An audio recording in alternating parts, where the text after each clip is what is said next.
Hey everyone, it's Jason with Parallel Reality back here today to go over part 4 of why woke storytelling is not good and just doesn't work.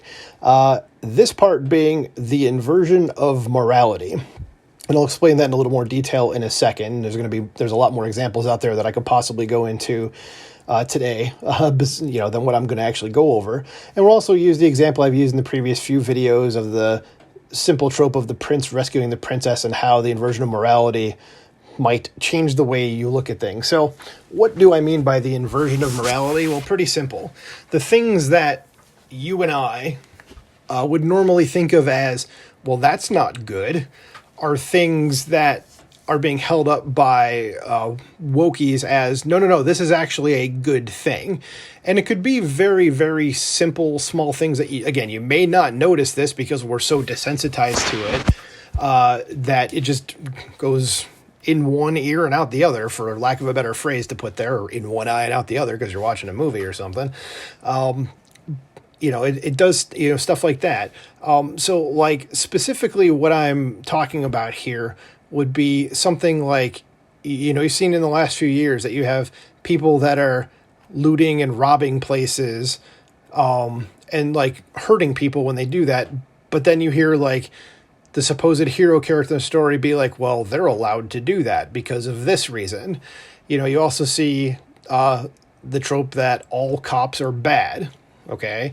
You also see another trope, and here's one of the ones that's, again, we've become so desensitized to it, you may not notice it, but it's an extremely liberal thing, which is that you see a lot of characters tend to be having sex before they get married in stories.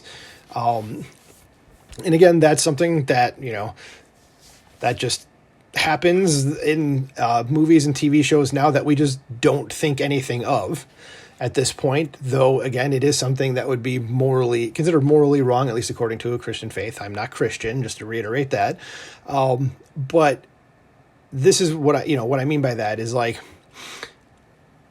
you just have characters, these supposed heroic characters acting in a way that just goes against what you would be saying like, hey, this is good. So using the prince and the princess example that I thought of for the last couple things, or prince rescues the princess sort of thing, you'd essentially have, the prince rescuing the princess, and instead of them necessarily living or like going off and getting married at the end, like they'd end up having relations, if you will, beforehand, and also maybe doing things that would not necessarily be anti-hero-ish. Like when I say robbing, I'm not talking about like Robin Hood, because Robin Hood gave to the poor the stuff that he stole, didn't really keep much for himself. Whereas these characters would just flat out just rob people and be like, whatever, and you'd be like, is this person really a hero? Like a hero wouldn't do that. Stuff like that. And it's just taking all the things that you thought of and say, that you thought were, stuff that like you've learned as part of like your Judeo-Christian background, that like you shouldn't do this because, for reasons you'll get in trouble. But the people that are supposedly the heroes holding those things up as like, no, those bad, morally villainous things that the heroes doing are actually good things. And you see this all the time. And the particular example I'm thinking of, and again, I didn't watch this show because I do not have Disney Plus, but it was the WandaVision show.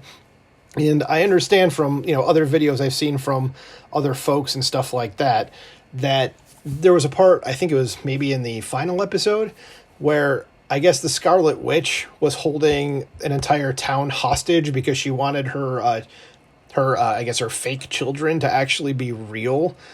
And they being S.H.I.E.L.D., sent in Monica Rambeau, who was not in the MCU, but in the comics was actually also Captain Marvel and a leader of the Avengers at one time. I think she goes by the name Photon now, or at least did last time I checked, which was probably a while ago. But they sent her in, and there's a quote you can find out online anywhere, where Monica Rambeau tells the Scarlet Witch, like, they'll never know what you did for them. And it was like, she held an entire town hostage. That's bad.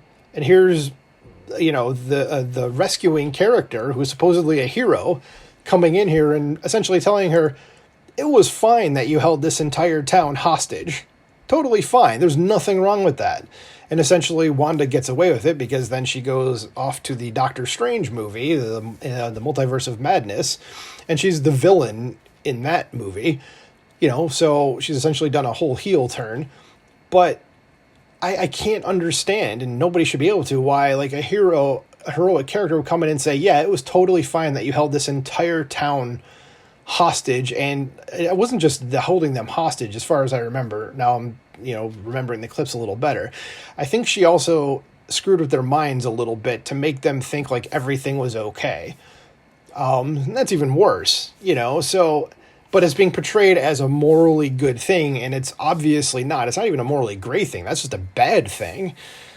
But you see that a lot. The inversion of morality, just things that would be considered negative or bad, that heroic characters are holding these things up to be morally good things when they're not.